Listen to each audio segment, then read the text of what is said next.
Before the world learned perfection, it knew relationship. Fire was not good, fire was not evil. Fire warmed the child and consumed the house. Water nourished the field and swallowed the sailor. Love created belonging and exposed the heart to grief. Nothing existed without consequence. Nothing existed alone. Then a man became afraid of mixture, and fear invented purity. This is the story of what was buried, and the king who went to find it. My name doesn't matter, and I was not always this whole.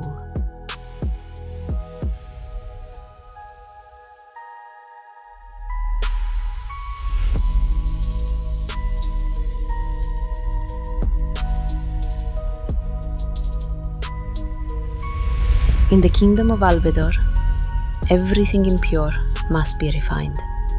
I know this law because it was written on my body. 5 seals. The seal of silence placed upon my throat, so that no truth I carried could disturb the room. The seal of composure placed upon my heart, so that grief would become numbness before it reached my face. The seal of service placed upon my hands, so that rest became pain while anyone else was dissatisfied. The seal of purity placed upon my body, so that desire deemed unworthy of my station became sickness. The seal of ascension placed upon my forehead, visions of the perfected man I was expected to become. In every vision, I was admired. In every vision, I was alone. And on the morning of my coronation, they told me my final refinement would save the kingdom. I must enter the furnace willingly, surrender my heart, burn away my human contradictions, and emerge as an immortal white king. I agreed. Not because I desired perfection, but because I had been trained to believe that my destruction was noble whenever others benefited. You did not choose the furnace. You chose to believe that love required your disappearance.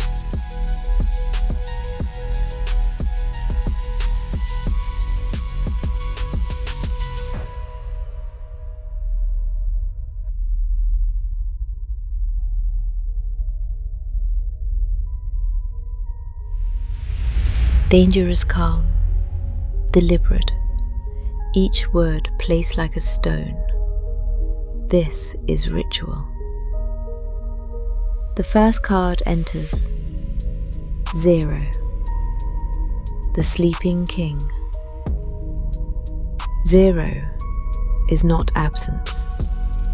0 is the number before separation. Before fire was told to stop being water. Before strength was told to stop carrying grief. Before a man was told that the parts of him that could not be immediately useful were impurities. The sleeping king is not darkness. It is uncommitted possibility. It contains what existed in you before the world assigned a function to it. What did you enjoy before enjoyment required justification? What qualities were buried not because they were harmful, but because they were inconvenient? The card does not ask you to become a child again. It asks you to recover the material childhood carried before adaptation divided it. Before the furnace, there was a seed. Before the seed, there was the first matter, PRIMA MATERIA. It was never impure. It was unintegrated.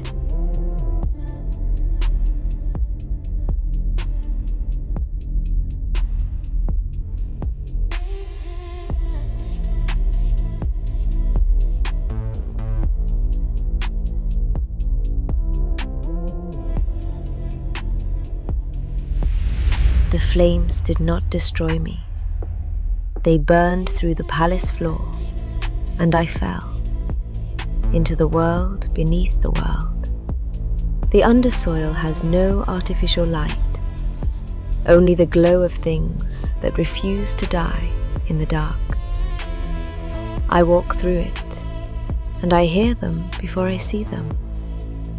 Hundreds of small figures moving in procession.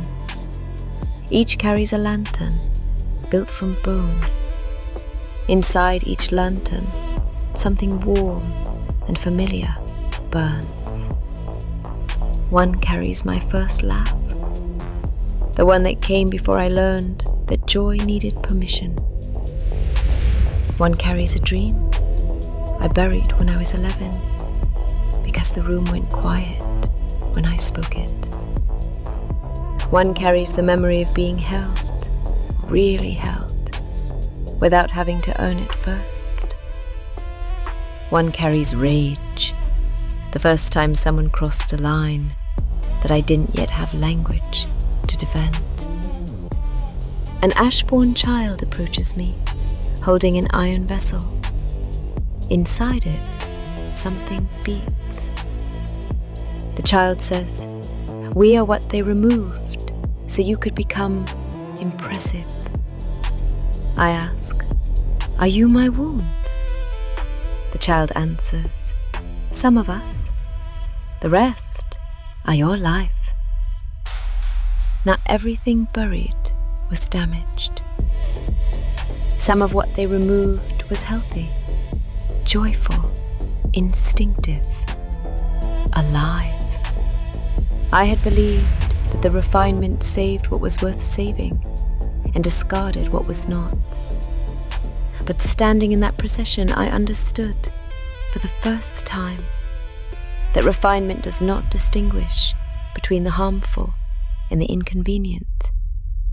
It removes everything that cannot be controlled. If you like this transmission so far, beloved, give it a thumbs up.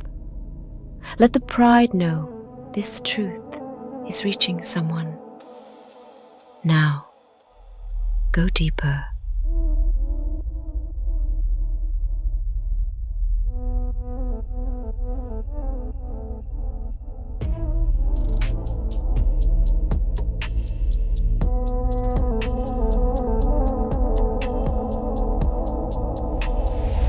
Before I can reach the first matter, I must pass through what it contains. The root titans do not greet me. They have been waiting much longer than I have been looking. The first to awaken is rage, a colossal being of burning roots and iron teeth. Its mane contains scenes I recognize: doors closing, voices rising, hands trembling, rooms becoming smaller around a boy who learned that his fire frightened people. I try to command it, it attacks. I try to imprison it, it grows larger. I try to deny it, it enters my body. What you will not hold will hold you. So I stop fighting. I ask the only question that remains. What are you protecting? Rage opens its chest. Inside is a small boundary stone, broken in half. My mage did not begin as destruction. It began as the body's protest against violation. But because it was denied language, it grew monstrous. I say, you may warn me. You may strengthen my no. You may defend life, but you may not choose the innocent as your battlefield. Rage kneels. Its burning roots wrap around my spine and become strength. The second titan is grief, a vast, translucent creature with a flooded heart. Every face I have ever lost moves beneath its skin. I try to comfort it. Grief floods the cavern. I try to escape. The water rises. Finally, I allow myself to be submerged. Within the water, I discover grief is not trying to kill me. It is trying to complete love. I say, you are not weakness. You are the shape love takes when it can no longer reach what it held. Grief enters my lungs. Instead of drowning, I learn to breathe underwater. The third titan is desire, covered in flowers, eyes, tongues, wings, and unfinished roads. It shows me two visions. In the first, I obey every expectation and become a flawless ruler. The kingdom praises me. My inner world becomes empty. In the second, I follow every impulse without discipline. My hunger consumes everyone near me. Desire asks, will you worship me or amputate me? I answer, neither. I will listen to what you reveal. Then I will choose. Desire gives me a red compass that points not toward pleasure, but toward aliveness. The fourth titan is tenderness. I expect gentleness. Instead, tenderness is the largest and most frightening titan of them all. Its body is soft, but it possesses thousands of protective arms. It shows me that softness without boundaries becomes exploitation. That love requires the courage to disappoint those who benefit from my self-abandonment. I ask, why were you buried? Tenderness answers, because a man who can feel what power costs becomes difficult to command. Tenderness places one hand over my heart. The seal of composure breaks completely. Let it land in the body.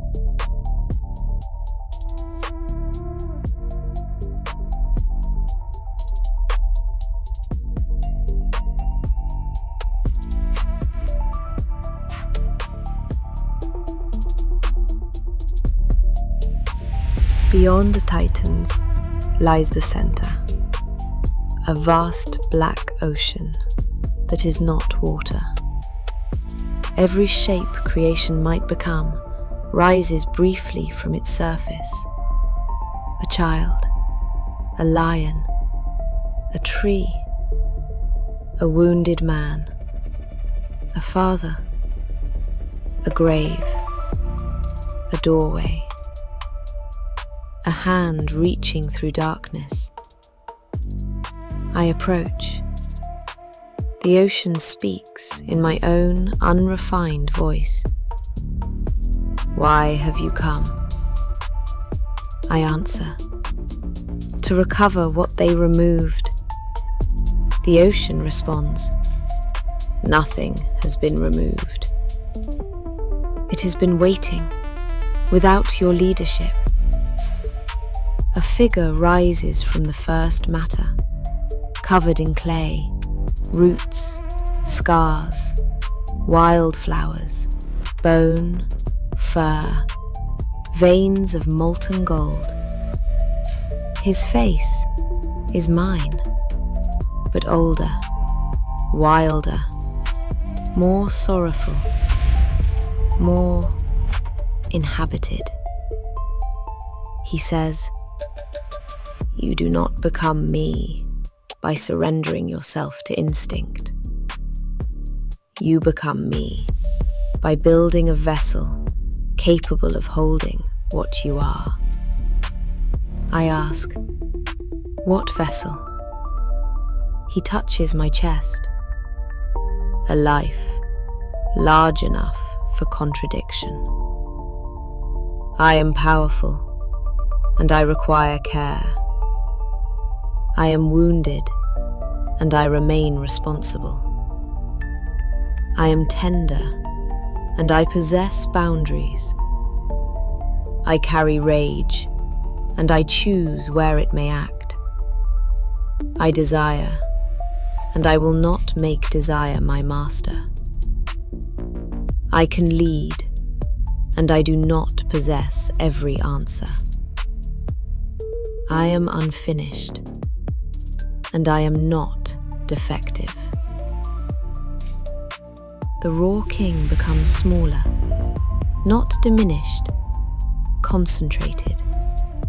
He becomes a sphere of black matter containing veins of gold. The sphere enters my heart. My white ceremonial clothing darkens into a living mantle of soil, stars, roots, and shadow. Black antlers begin growing from my head. Then I remove them. Even sacred symbols may become performance. If this transmission is moving something in you, beloved, subscribe. The pride needs to know this exists. Now, return.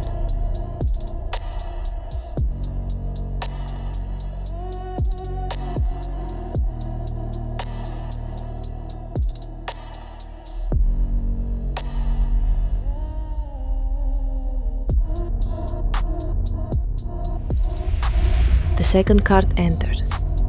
1. The Firebearer. The Firebearer rejects two falsehoods. The first, I must already be perfect to possess worth. The second, because I am imperfect, I owe no one discipline. Rawness is material, not mastery. Instinct is information, not command. Pain is real, but pain does not automatically produce wisdom. A king is not someone who has removed contradiction. A king is someone who can hold contradiction without allowing it to rule unconsciously. The open section of this crown is not a wound. It allows light to enter. It allows the crown to expand. It prevents authority from sealing itself into certainty. What remains open may continue becoming. This is not weakness. This is the only sovereignty that cannot be taken.